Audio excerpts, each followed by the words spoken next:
Welcome, everyone. Tonight, I'm really excited to have Dr. Neena Marupudi. Am I pronouncing that all right? I meant to ask you that before we started. Okay, great. Really excited to have her with us. Like she's been saying earlier, we've been trying to get you to do a lecture for us for like 2 years, I think.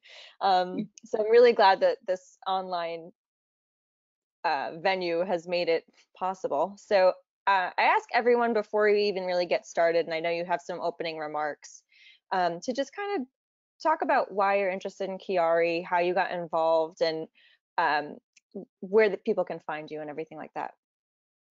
Well, my name is Dr. Neena Marupudi. I trained in Detroit. I got interested and involved in taking care of patients with Chiari malformation because it's simply a type of anatomy that we see a lot of in pediatric neurosurgery. In our community, there is a lot of a discussion about when it is the right time to do procedures or manage a Chiari malformation. And in my discussions with my associates, and one of them is Dr. Sandeep Sood, who's a premier neurosurgeon in this area as well, I had some incredible mentorship from him, and we started to do research on trying to predict other different things that get associated with Chiari malformation. And some of my research has been in looking at the geometry and the geometry of the anatomy in patients that end up developing a Chiari malformation and associated malformations like Syringomyelia. As I mentioned, I live in Detroit, Michigan. I'm originally from Texas, but somehow I've ended up in Michigan, and I've stayed. I trained here. I did my fellowship in pediatric neurosurgery with Dr. Rich Ellenbogen in Seattle Children's at University of Washington. And I returned back to Detroit, Michigan to take care of the kids here in the community. And I love it. So this is where you can find me. And if you have questions, other things that I could at all be help to, I'd love to help support anybody who has questions about Chiari malformation or needs care. Awesome. Thank you so much. So I think we should just get started. So I'm going to turn my camera off, and I'm going to let you get started, and then we'll maybe take some questions. Okay, that sounds great. Well, I'm really excited to talk to you all about one of the topics that I'm very passionate about. I think many of you that come to these lectures are probably quite familiar with the Chiari malformation, but maybe I noticed that one of the questions that people often ask is about the measurements, and when a radiologist tells you that you have a Chiari malformation, what does it mean, and what are the associations with symptoms? And part of that has led to my research, which is to look at, well, what is the geometry like? What is it that is resulting in the Chiari malformation? And can you predict those patients that are going to be in more urgent need of having some sort of procedure or care to be done in order to help manage this? So I'll kind of start off with talking a little bit about just a little introduction. I'm a big history buff, so as you may already know, Chiari malformations were first described by pathologist Dr. Hans von Chiari. He was actually a professor of pathologic anatomy in Prague, and this was first described in 1891. Now, while a Chiari type 1 malformation is typically defined as a 5 millimeter or greater descent of cerebellar tonsils below the foramen magnum, this is a number that was, in some ways, I would say, almost created. It's really based on radiographic finding and not necessarily based on clinical finding. It's a way to describe an anatomy that is seen on MRI or a CT scan. And one of the things it needs to be differentiated from is, this is caudal displacement or displacement of some of the cerebellar tissues, which is the tonsils of the cerebellum that kind of sink into the upper cervical spinal canal. What does that do? What that does is that it impedes the flow of cerebrospinal fluid, and this is the fluid that's nourishing your brain. And when that flow gets impeded, it's getting obstructed right at the base of your head, where it connects to your neck. And that obstruction at the craniocervical junction may be what causes some of the classic symptoms that we see associated with what is described as a Chiari malformation. That can include headaches, that can include pain in the shoulders, it can include brainstem compression that affects swallowing or balance issues. With that obstruction can also cause issues within the spine, and that's where some of my interest has been. And leading to that, Syringomyelia with Chiari malformation is a very classic set of features that we can often see together. Patients that have a Chiari malformation may or may not develop what we call syringomyelia. And what syringomyelia, or what we commonly in neurosurgery say as a syrinx, is really a fluid collection within the spinal cord. And what kind of factors are associated with a Chiari causing a syrinx? It can really be quite controversial. What we've seen is there's a variety of studies that show that there is an association between Chiari malformation and syrinx formation. And it could be as high as 85% of patients that have a Chiari malformation that also somewhere in the spine have a syrinx as well. But how do you figure out what patients who have these anomalies of cerebellar tissue that is sunken into the upper cervical region or through the foramen magnum, which of those patients are really going to develop a syrinx? And maybe this is important to know if you're doing imaging, could you predict those patients that would kind of move towards developing a syrinx down the line? So part of my interest in Chiari malformations came because I always wondered, are we doing the right thing for patients? Are we operating on the right patients and observing the right patients? And part of that is that we've realized that really being very careful about selecting the patients who are likely to improve is a really important surgical decision. But that surgical decision has to really be based on what we know from science and what we know from our observations and analyses. So these clinical presentations, imaging findings, and technical aspects of surgery are really essential to identify which patients are going to benefit in the end from any type of intervention we perform. So a little bit about craniocervical geometry and syrinx formation. So there's a lot of factors that can influence the development of syringomyelia and Chiari malformation, but which factors really influence and have a statistically significant association is still kind of unclear. There's some studies that say that the degree of tonsillar descent, and that's that 5 millimeter, that magic number that keeps coming up, might really be what is associated with more likelihood of having a syrinx. The other thing is like a skull base angle, and skull base is really the back bottom part of the skull. Also, other things we look at are like small C1 to C7 taper ratios. This is like the upper part of the neck. Sometimes when we see that patients are presenting with scoliosis, if they have a larger scoliotic curves, that might be associated with syrinx development. Then there's also others that have shown that there's really no significant association between the tonsillar descent, posterior fossa volume, or the scoliotic curve as to the degree of the syrinx. So that kind of led me to think, okay, well, some people are saying yes and some people are saying no. Maybe there's actually a different form of the geometry that we need to be looking at in order to figure out which parameters and which measurements within the posterior fossa, which is where the cerebellum sits, and its geometry that has something to do with the formation of a syrinx and its association with the Chiari malformation. Now, so what we ended up doing at Children's Hospital Michigan, I'm one of the faculty at Wayne State University School of Medicine. I'm an assistant professor of neurosurgery and pediatric neurosurgery there. So I have access to medical records of Chiari malformation patients, and between 2010 up to 2017, and this is where the data in this talk is coming from, I looked at a number of patients that presented both with and without syrinx formation who all had a Chiari or a diagnostic, radiologically diagnosed Chiari malformation. And we looked at a number of different measurements, and I think we actually have a list of about 15 measurements that we did for each patient. And I've narrowed it to kind of simplify it down to these 5 measurements of interest. So one is cerebellar tonsillartopia, and this is what I was talking about before. This is the tonsillar descent. It's measured really by how much of the tonsillar tissue is below what we call the Mcrae line.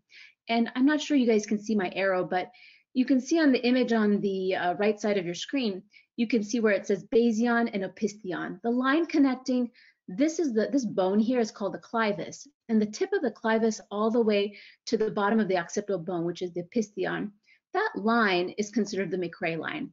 So in most people, the cerebellum sits above this line, but if you see that some of the tonsillar tissue is sinking below that, the measurement that you do below this line is considered the extent of the tonsillar descent. Sometimes when you see less than 5 millimeters as the measurement, they call it ectopia or tonsillar ectopia. The other measurement we also look at is called a C1 modified cerebellar tonsillar ectopia, and this is actually measured from using the C1 ring anterior and posterior margins. C1 ring is the first vertebrae, the cervical vertebrae 1, and here with my arrows just below, you can see in this cut, this is the back part and this is the front part of the ring. So measuring across here, you can see what the descent of the tonsils is. So just thinking about those two lines, I think some people would say, well, the radiologist said that I had 5 millimeter descent, but another radiologist may read it as something different, simply because they may be using different methods of measurement as well. So it really highlights the importance of really examining a patient and really understanding what is going on with the patient clinically before decisions are made about intervention. The other three angles that I have an interest in are the slope angle, and this is defined as the angle that's measured between the line that connects back here to where the internal occipital protuberance is. This is the point where it's like at the back of your head that feels really pointy. From there, the inside of that part of the bone down to the pistion, right where the Mcrae line kind of ends. The other thing is the skull base angle. This is a line that's measured from right at the dasion to the pituitary fossa base, and it's a line that joins, again, the basion with that pituitary fossa base. And then the other thing I also have an interest in is looking at what is the volume of the posterior fossa. So you've got the space where most of your cerebrum sits, and then you've got the space where your cerebellum sits. So if you don't have enough space back there, that probably also plays a role in how constricted the tissue is and how much of that tissue may get pushed down into a space that it's not supposed to be at. So we took measurements of all these areas, which is quite interesting. And it may be eventually what I hope to do is to look at a combination of these that may influence those patients that are going to be more prone to develop symptoms associated with Chiari malformation. So the angle that I'm going to probably highlight today is actually the slope angle.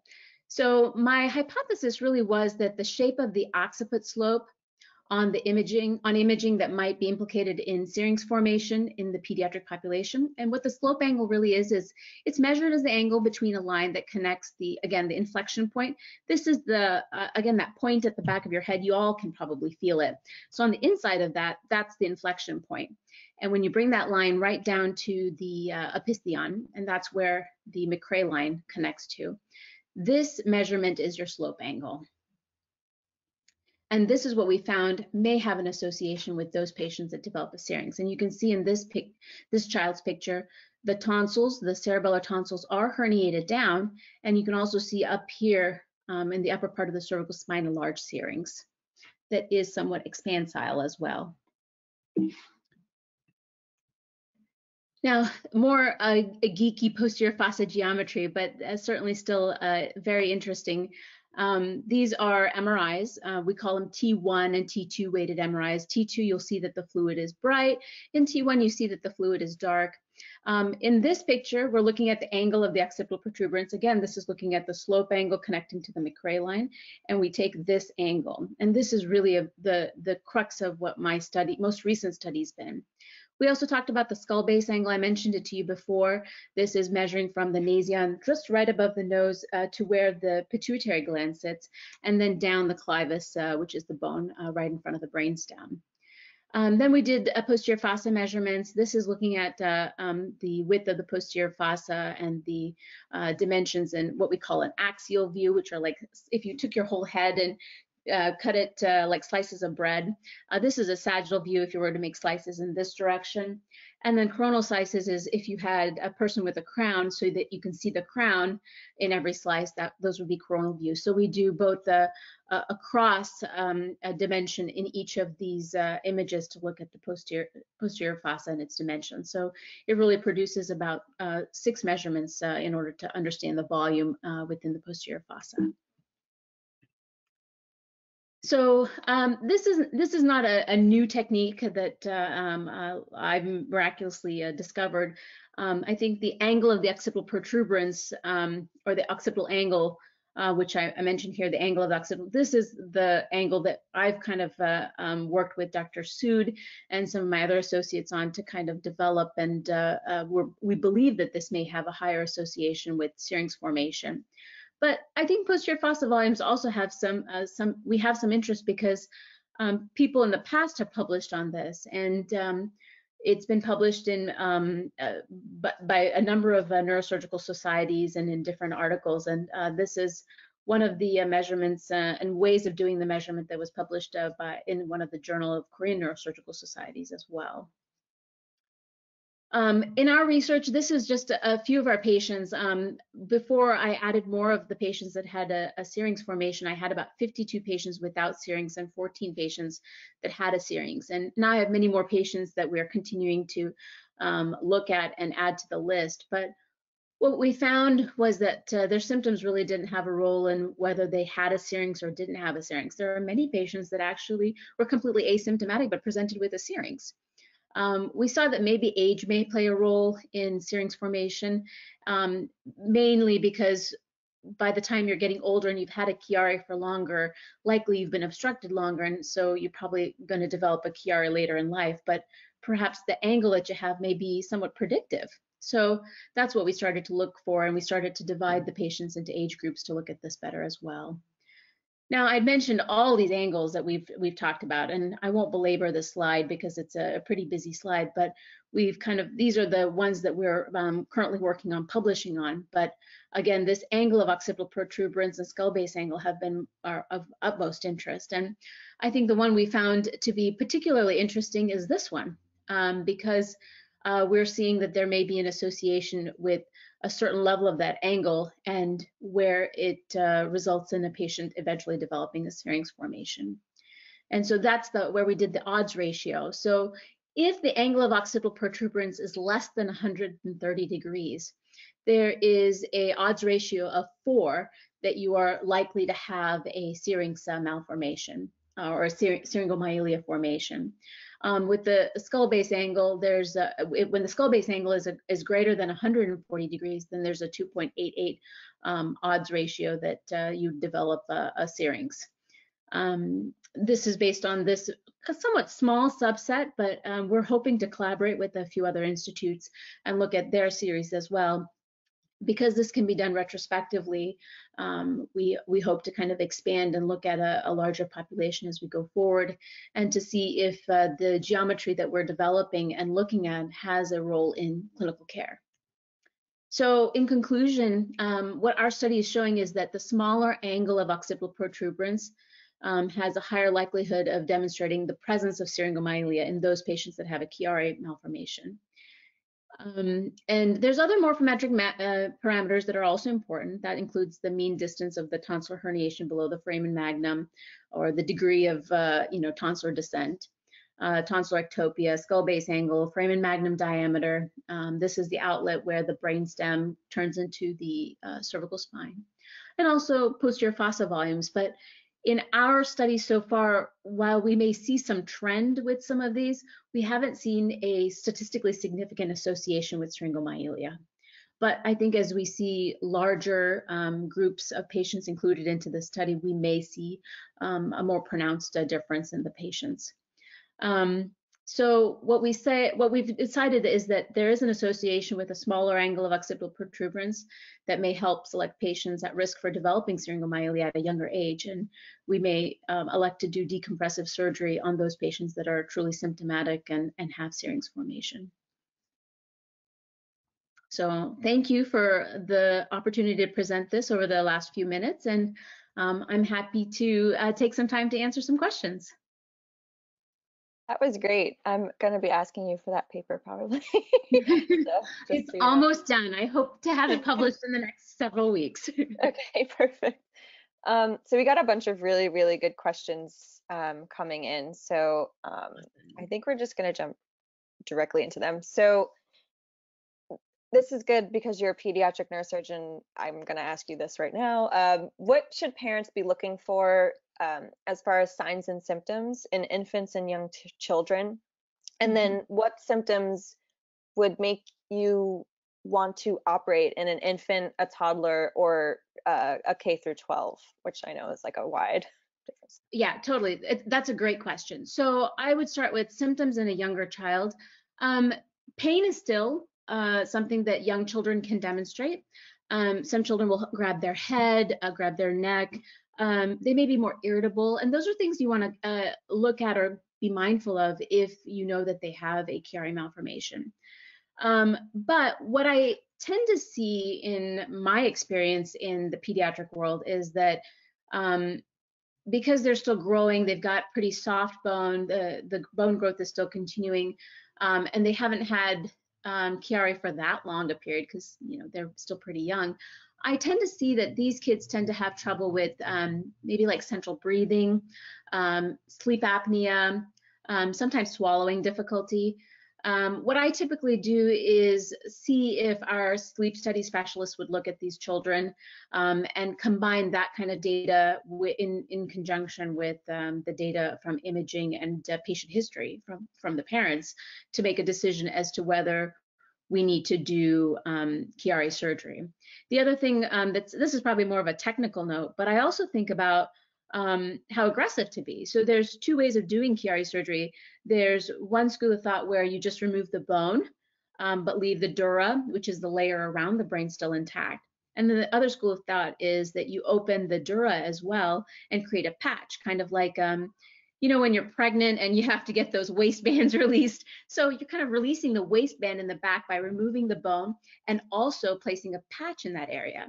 So in really younger children, just because of the softness of their brain tissue, sometimes we elect to just do the bony removal and see how they do before being more aggressive down the line. Now, the second question you asked about was, remind me, K through 12 and Yeah. And what symptoms are going to really cause you to be concerned enough to go in surgically? so the question is, how bad does a headache need to be in order to be taking a child to surgery? I just saw a patient in my clinic today who is only about 3.5 years old or 4 years old. And mom noted that about a year ago, he was having these spells where he would just fall to the ground and have these severe headache, would grab his head, would just cry. And after he cried, he would just suddenly get up and it was all gone. And we looked at his MRI, and he did indeed have a significant Chiari and also a Syrinx in the cervical spine region. We did his Chiari surgery, and these spells just went away, nothing else, and he's not had anything like that. That's one extreme. So headaches can get pretty bad. As we get older, we see like teenagers who are complaining of these constant headaches that are sometimes associated with exertional activity. Now that can also be migraine type headaches, but sometimes you ask them, do these headaches come on when you valsalva or you bear down? I had one patient that was a very avid wind player. So she played the oboe. And in marching band, every time she played the oboe, she just crumpled. She was just unable to keep playing. Then we did her Chiari decompression surgery, and she did not have a Syrinx, but we did her decompression surgery, and then a couple of months later, when she came back to the clinic, she was able to play her oboe for 3 hours long, and it wasn't until she hit 4 hours that she started to have a headache. So Oh, wow. I think you really have to hear the whole story. Just having a headache is not really enough, I feel like, to always consider a Chiari surgery. It has to be a very specific type of headache and has to be associated with certain activities that increase the pressure in the brain as well. But associated with that too, I think as you get older, you see less of these issues with swallowing but central apnea or sleep apnea is still kind of an issue that we still pay attention to. Although I think headaches are something that present sooner than the issues with sleep apnea. Yeah. This is interesting.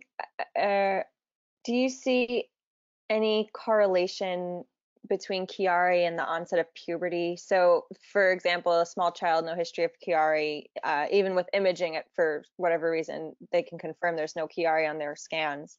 But around Mhm. preteen or teen years, they develop Chiari symptoms, I imagine. Is there any way it's related to puberty, or is it that the spinal cord is like finally, or you're an adult now and there's not enough space? How common is something like that? I don't know of any real association between puberty and Chiari malformation symptoms. I think it would be, or even a development of a Chiari malformation. I would say that if you have a Chiari malformation that's radiographically defined or diagnosed, the posterior fossa typically is fully developed by the age of 3. So you've probably already had it, or it's already kind of developed suddenly when you're 12, 13, or young teens. I think it'd be unlikely to be related to puberty. Now, puberty can be associated with migraine headaches, and that can be quite familial. So when patients start to present with migraine type headaches or other type of puberty associated headaches, that's what spurs our pediatricians or pediatric neurologists who are evaluating the headaches to get an MRI.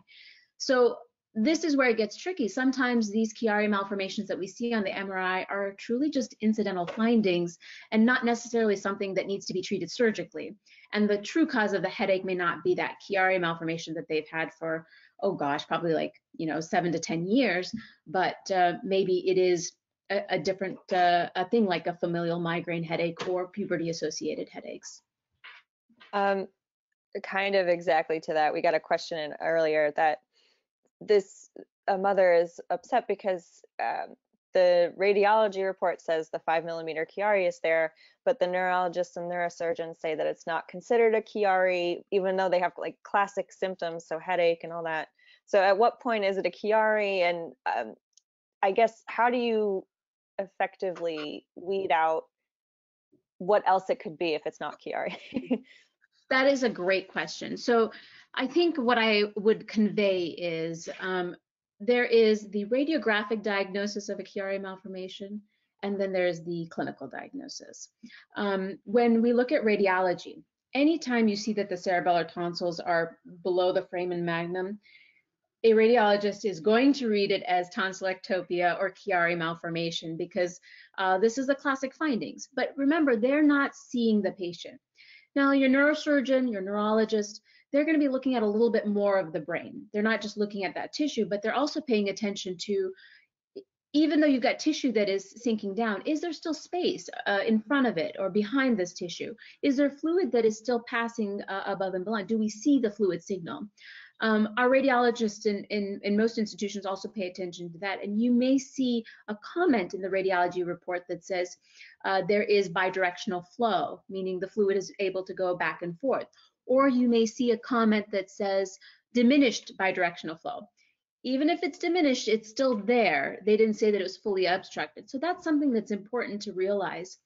Now, when the neurosurgeon is looking at this and they're telling you, oh, it's not a Chiari, what he or she may be saying is that while this meets a radiographic diagnosis, we also look at the shape of the tonsils. The very classic type of tonsils, cerebellar tonsils that you see that are really causing an obstruction are called peg-like.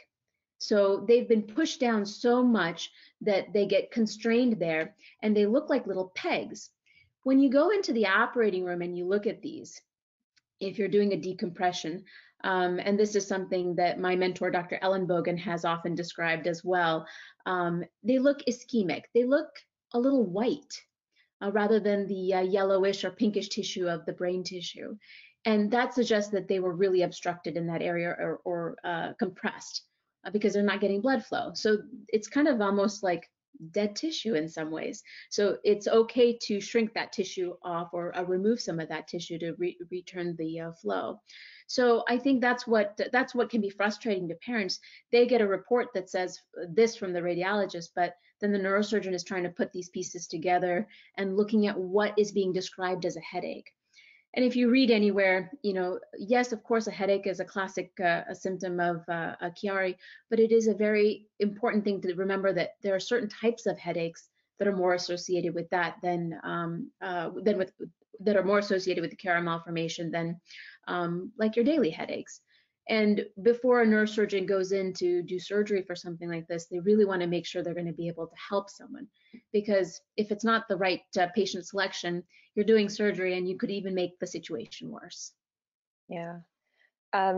So two questions came in that kind of go together with this theme, so I'm going to ask them now. But so do you tend to notice that when you go in to do the surgery that the cerebellar tonsils are kind of where you expected them to be based on the imaging?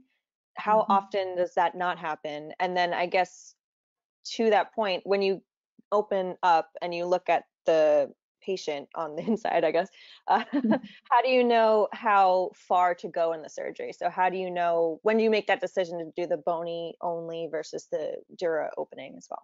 These are such great questions. Thank you. So the first question was, are the levels of the tonsils ever different? Usually not. We really use the imaging to help guide it because we want to know what extent of the bone to remove.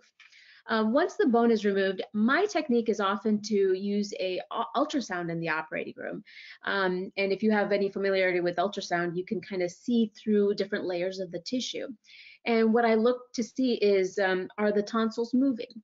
Sometimes the tonsils start to move on their own because all you needed was a bony decompression. It's a little on the rare side typically, but what I have found is when I do go in, we usually make like a Y-shaped opening in the sac that holds the brain, like the dura in the back. And once you open that up and you shrink up these tonsils, when you pick up the tonsils, you'll see that there's something called arachnoid. They're little tiny thin tentacles that are holding and tethering this down. And when you just release those, oftentimes the tonsils just start to round up and move on up. And that may be almost enough in some cases. If you see that this isn't happening, then in those cases, we do try to remove some of that ischemic tissue or shrink some of that ischemic tissue to create the space that's needed. And oftentimes that space can also be created just by creating that waistline or that patch with the dura. But I think it's important for me, at least, my opinion is that each child is a different case. If you do everything the same way for every patient, you might be doing some injustice because one child may need you to be a little bit more aggressive, whereas another child may not need that. So I think the important thing is to have the judgment of doing it as safely as possible, being as minimal as possible to limit any risks of the surgery, but at the same time to be effective as possible in order to not be in a situation where you haven't been able to treat the symptoms needed. Yeah. I'm going to shift back to some of like the measurements and the geometry and all that, because that was the point. But this actually came in from a physical therapist. So they're trying to design a protocol for hypermobile EDS patients to be properly assessed for craniocervical instability, atlantoaxial instability. So what measurements and certain anatomical landmarks do you think should be part of that? And what would you consider normal versus abnormal to kind of get that? That is a really tough question because that's going to be very dependent upon the disease or disease process or disorder that's associated with the findings of a Chiari malformation. So with Ehlers-Danlos and the joint laxity that you may see with the disorders like that, one area that you'd be looking at is the separation of the foramen magnum from C1 or the first cervical vertebra. You may have a Chiari malformation that's underread in such cases too, possibly because they're going to be a little bit more spaced out and a little bit more lax. Gosh, I think creating a protocol for that is going to be a little challenging because there's going to be a different normal in each of those conditions as well. Compared to a normal like someone that doesn't have Chiari malformation or any kind of connective tissue associated disorder. I can provide those measurements. Like I'd be happy to help with a protocol like that. But I would also caution that protocol because when you make a protocol like that, you'd probably have to look at dynamic movements too. So it's not going to be like, okay, here's an X-ray or here's an MRI and here are the measurements. In these patients, you may need to look at dynamic movements, which are a little more challenging. You'd probably have to look at movements where you're flexing or extending the neck to see what level of movement there is. because that's where the instability really is, or atlantoaxial, atlanto-occipital instability, that makes these patients a little more prone to develop certain conditions. So that is something that's read either by the neurosurgeon or the radiologist, but if you see more movement in those areas, that's going to probably affect the need to do either a fusion procedure in association with a Chiari decompression if the patient also has a Chiari malformation. Yeah. So would you recommend flexion extension x-rays, dynamic MRIs?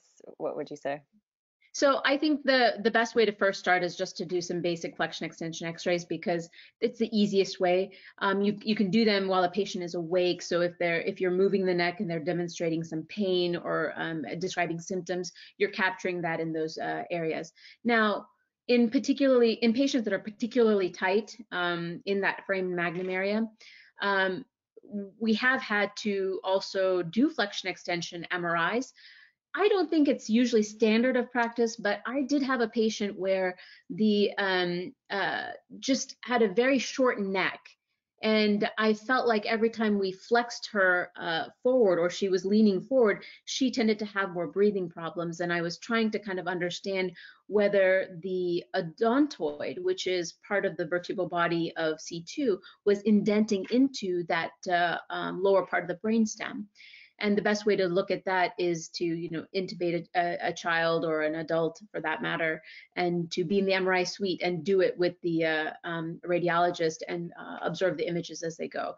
It's a lot more challenging, but I think for certain cases, it may be something that needs to be considered, but I don't think that that needs to be the standard for every patient.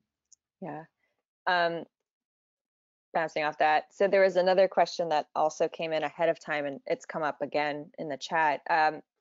So we understand that supine MRIs are of much better quality than the upright or the open machines, but given that, should diagnostic cervical spine MRI be done supine or upright? And then what are the benefits of the upright MRI, if any, I guess? So that's true. Like the regular MRIs where you're in the column and it's very tight and narrow have better imaging quality. But I think for Chiari malformations, you can get the necessary information you need from either that or a open MRI, because really you're gathering measurements. And again, I think if you're getting treatment for a Chiari malformation, it really is based on your clinical assessment. I have patients that have what would be classified by a radiologist as a very bad Chiari or bad Chiari, but they're completely asymptomatic and they have no Syrinx and they have no scoliosis. They're just totally asymptomatic. What do you do for a patient like that? I think about the fact that I can't make them any better than they are. So those are patients I tend to observe. So going back to the MRI issue, I think there are patients that really cannot tolerate being in a closed space. And I think it's more important to keep those patients comfortable than hyperventilating. And so I think you can get your information from either. I don't think that one will probably be superior in terms of getting more finer images. I don't think that necessarily is a standard of care or has to be the standard for assessing the brain or the spine. This one's interesting. So a patient had written in earlier, they are out of decompression surgery with the laminectomy. They still have pain that can get severe on and off. Interestingly, it's all on the right side, which I don't think I've ever heard before. And the POTS would flare up when it's flaring up more frequently. So they went to go get assessed, and they got 3 different opinions, which all sounded like very different opinions. So one said that their atlantoaxial angle was about 120 to 125. Another said it was 140 and everything was fine. Another said something completely separate. So their question really boils down to, like, can you have abnormal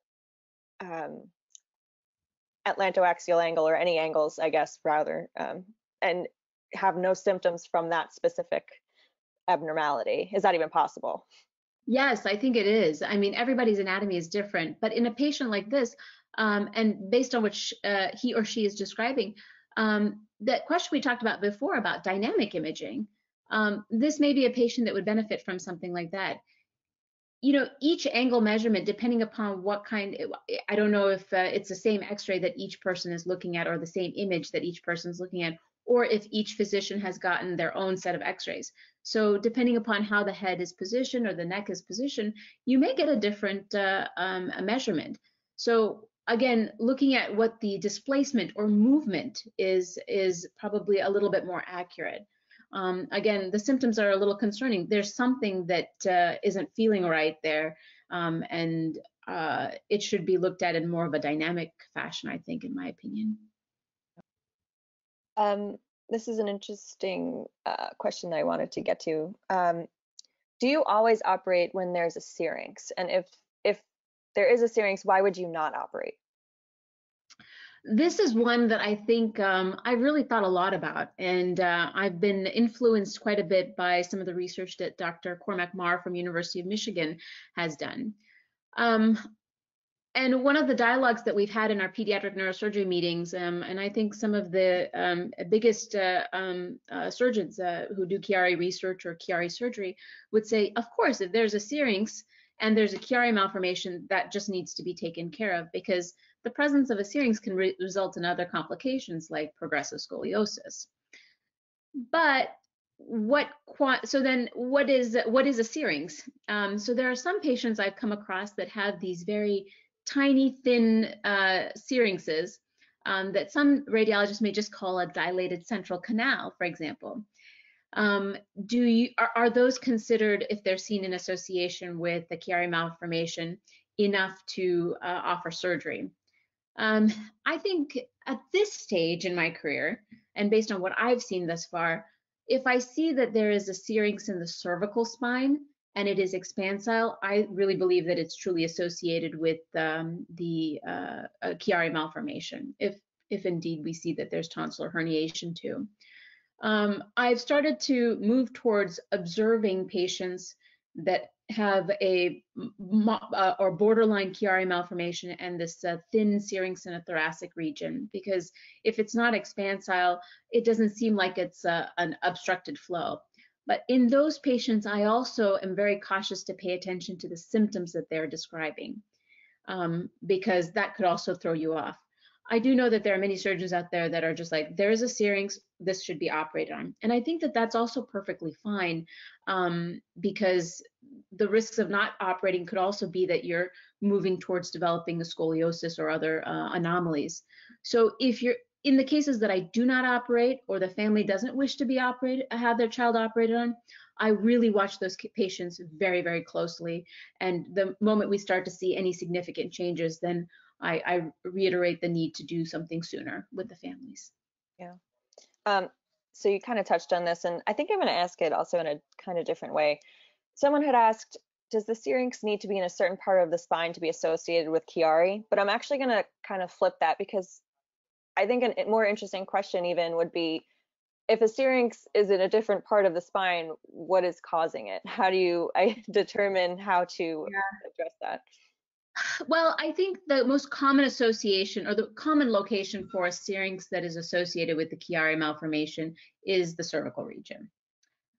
Does that mean that a cervical thoracic or thoracic Syrinx isn't associated with the Chiari? No, I think it's quite possible, especially if it's a really expansile Syrinx. Sometimes we actually see what we call a holochord Syrinx, where the Syrinx is really extending cervical thoracic and even into the conus. And when you do a Chiari decompression, you see this drastic collapse of that fluid collection throughout the entire spine. What was the last part of the question, Caitlin?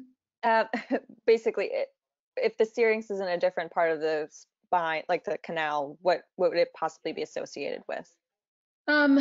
Well, typically, I think the most common thing for it still to be associated with could be a Chiari malformation, especially if it's expansile. Now, if there is no Chiari malformation, we do look at other associations, including like tethered cord. That's going to be a lot less common. The most common cause is going to be a Chiari malformation. And then when you don't see a Chiari malformation, you may see a Syrinx that's just associated with the scoliosis. And here's where I've always still kind of wondered. I've done a lot of reading and research and talked to a lot of people, but it's a chicken or egg. Was it the Syrinx that caused the scoliosis, or was it this development of scoliosis that started to develop the Syrinx? So we still haven't kind of figured that out. And it could really be that both have their association in their respective directions. And if you don't find another association like a tethered cord or a Chiari malformation, then you have to consider correction of one or the other, either the Syrinx or the scoliosis. Yeah. Okay, so before we get off this topic, I just wanted to ask this question. When you decide to go forward with surgery in a pediatric patient who has EDS, or I guess a connective tissue disorder of any kind, do you approach that differently than a patient without EDS or the connective tissue issue? I think the surgical technique is about the same, but the tissue quality is very different. So we do the surgery knowing that the bone may be softer, the tissues may not be as have the same type of turgor as normal tissue. I think any surgery we approach, we should approach it the same to prevent the fluid from leaking out, getting an infection, that the wound healing is optimal. But I think it's just even more important that patients are vigilant and physicians are vigilant about those closures and how the patches are placed, and to double check and triple check and maybe even reinforce these areas in children that have connective tissue disorders. I know this is a big problem with Chiari, multiple decompressions. So do you notice that if there's multiple decompressions that could lead to more complications? What would you think? I do. I think the goal of any surgery should be you do it once and really get it right the first time. The brain is such a sensitive structure, and the spaces around it also are very sensitive. Once you're in there, it's never going to be the same. There's going to be a few drops of blood that get in, and just the handling of the tissue. Over time, there's always going to be a risk that you're going to develop scarring. And then again, like going back to the patients that have connective tissue disorders, they're really going to be at a higher risk of developing some of these scars. So it's I would advise families, when your surgeon is thinking maybe this isn't the right time to do surgery, really listen to that. I think it's important to understand they have a concern as to something that may not have the best outcome for the child, and to ask why that may be or what their concerns may be, and to internalize some of that. But I do think repeat surgeries, one, you're disrupting the muscle multiple times, and also working around these areas, you may actually create a new obstruction weeks, months, or even years down the line. Yeah, that was like a great answer. Thank you. So these are kind of miscellaneous questions I just want to get to. Charcot joint and neurofibromatosis 1. Is there any association with Chiari and Syringomyelia there? Well, all I can say is when I took my boards, I read a paper that there was, but I have not been able to find a true prevalence and incidence. But I think any connective tissue, any joint disorder, you may have a higher likelihood of developing issues with Chiari malformation, but I don't know if enough research has been done to really show. And keeping in mind, I think even Charcot-Marie tooth, pretty rare disorder. So we'll just have to keep looking at what kind of associated disorders are there with that group of diseases. Yeah. Yeah. So everyone always asks this. Oh, I can't think of the word. Things you can't do. Restrictions is the word I was looking for. Wow. Do you impose restrictions? So someone who had written in asked about the ability to ride horses, certain sports or physical activities. Do you impose any restrictions in that way? on Chiari You know, patients? I think when I first started as a new attending, I thought that everything needed to be restricted. And then I read some papers again by actually Dr. Cormac Marr and some other professionals. And as I've watched my patients, I don't put any restrictions on them. I put some restrictions on them for the first 4 to 8 weeks. I ask them to take things easy, not to do any heavy lifting. I just want the area to heal well, not to develop any kind of fluid collection.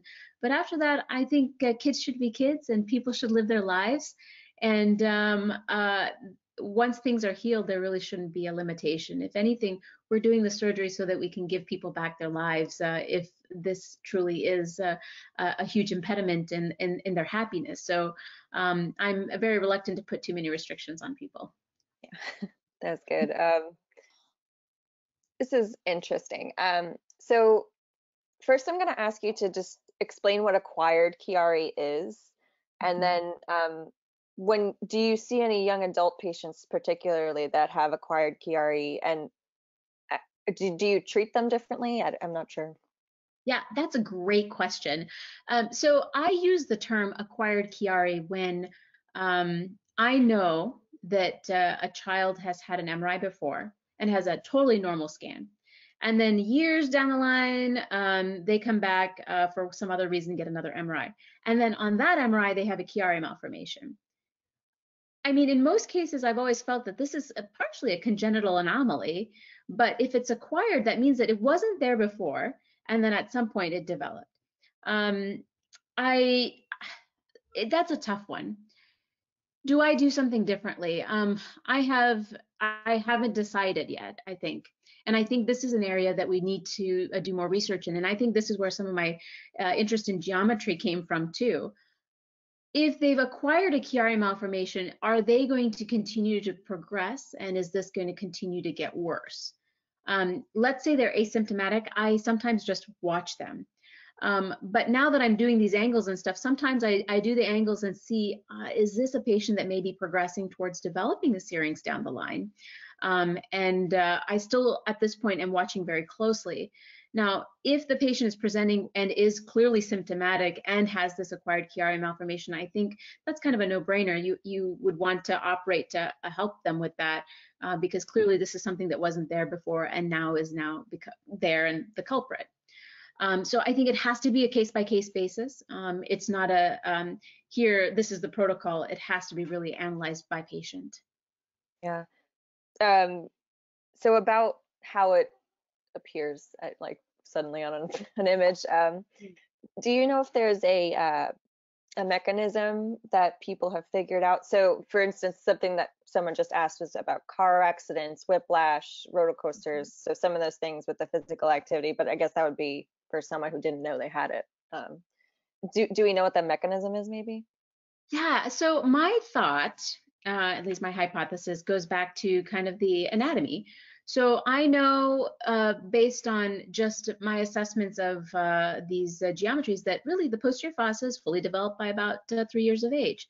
So where I tend to see these acquired Chiari malformations is kids had an MRI at age 1, 2, or 2.5. And then at age 9, they're coming in and they have a Chiari malformation. And I just have this really old scan that I'm now looking at with this kid having, I don't know, developmental delays or maybe bad headaches. So I think that we tend to see it happen after the age of 3 because if the posterior fossa hasn't expanded enough to allow the brain to fill into that space, the brain development to continue, then as the brain is developing, it's going to sink into this area in the upper cervical region or beyond the foramen magnum. Does a car accident, roller coasters, trauma cause a Chiari? Not in my experience. I don't know of any cases where that's been the case because, again, this is a congenital or structural development. And even though it can be an acquired or structural anomaly, I still truly believe there's a congenital component to it because it's a space issue. So you get more stuff, but you're still living in the same house, you have less space. So similarly, as your brain is developing and your house didn't expand or you didn't add on that extra wing to your home, then you're just not going to have space for that extra stuff. And that happens throughout your life. So that's what I see kind of as the congenital development here. Right. At the end of the day, your skull is still your skull. Exactly, exactly. Um, so I had a question since we're talking about measurements. So volumetrics, they're like 3D renderings. Do you use that in diagnosis or I guess in measuring how a surgery was successful or not? Is it something that's routine or is it really more research based right now? I think it's mostly research based, but I would love to go back and look at that. We're now getting new technology. There's 3D printing, and there's also ways to make these images 3D. Like there's like a vision based 3D models that can be created. When you do the surgery, there's only so much space that you can create, and you're also trying to be fairly minimal. If you do these huge bony openings and huge grafts, you could create some sag to the brain. So gaming exactly how much space you need is really a very much surgical judgment. But I really think it could be quite possible that having 3D models and assessing this ahead of time to say, all right, I'm going to take this bit of bone, and based on this geometry, this is what the expansion is going to be. So I think that could be useful, but it is still probably research based now, and we don't have enough data to say that that predictive model is going to be effective. Right. But quite hopeful. Yeah, of course. So what about cine MRI? I know a lot of people ask us about that. And I know you talk about this dynamic, oh my gosh, bidirectional dynamic flow issues. So I don't know how useful cine MRI is in that sense.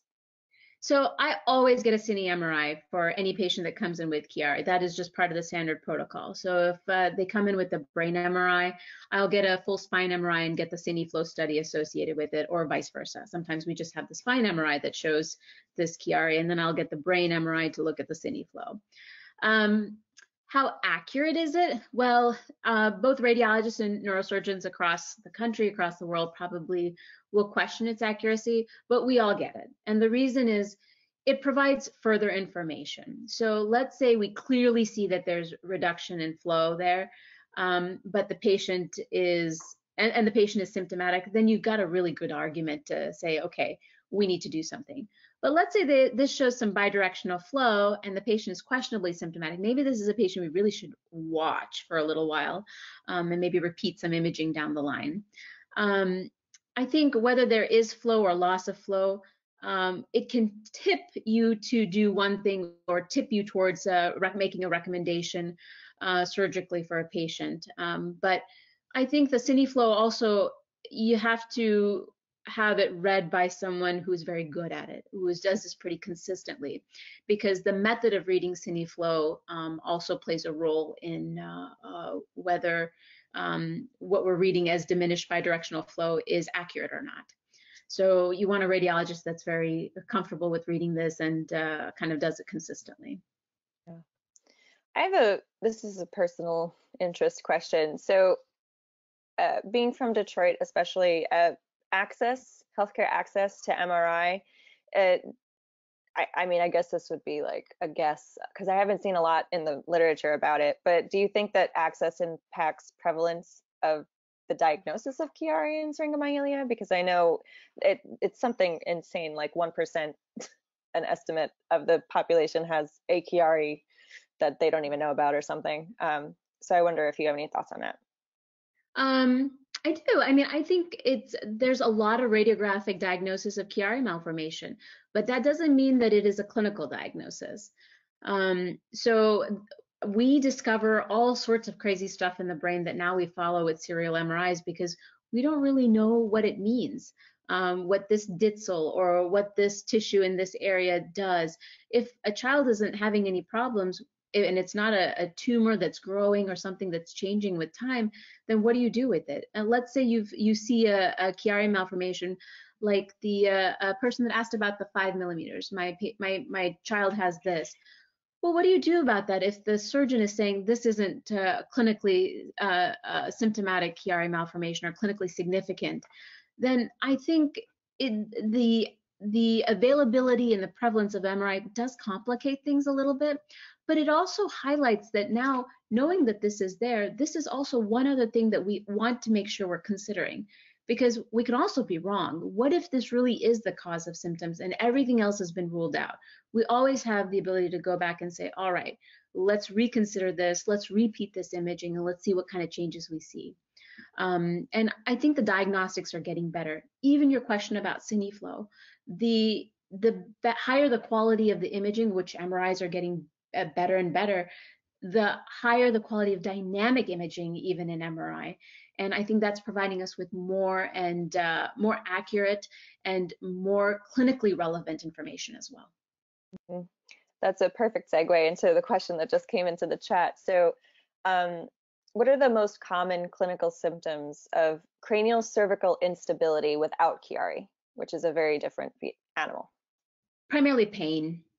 Pain, and also patients will have issues with swallowing, lower cranial nerve type of symptoms. But sometimes they're completely asymptomatic until, really they've had a serious injury such as diffuse weakness or even paralysis. So I think in patients that have connective tissue disorders, and I think in children like Down syndrome patients, although that's not like a Chiari thing, for a Chiari association is not really all that high in Down syndrome, the craniocervical anomalies is pretty high. And those patients, in patients like that, it's not unreasonable to do dynamic imaging early and then to follow them to make sure that things aren't progressing. Okay, so I have basically two questions to round this out that I usually ask everybody. So first of all, do you know of any physicians that are going to be willing to read some MRI scans remotely for second opinions? Is that something that you do? I'm happy to do it. The challenge with this these days is the legal ramifications.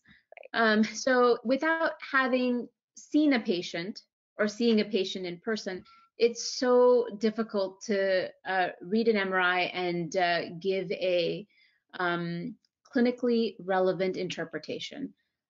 So a radiologist can read it anywhere, right? But to be a neurosurgeon, you really want to see the patient. But what I would round that out with is, given the COVID-19 pandemic and the sadness of it, the benefit has been that we've really ramped up our ability to do telemedicine. And during the pandemic, our clinics have made this an offer, and this is something I'm very passionate about.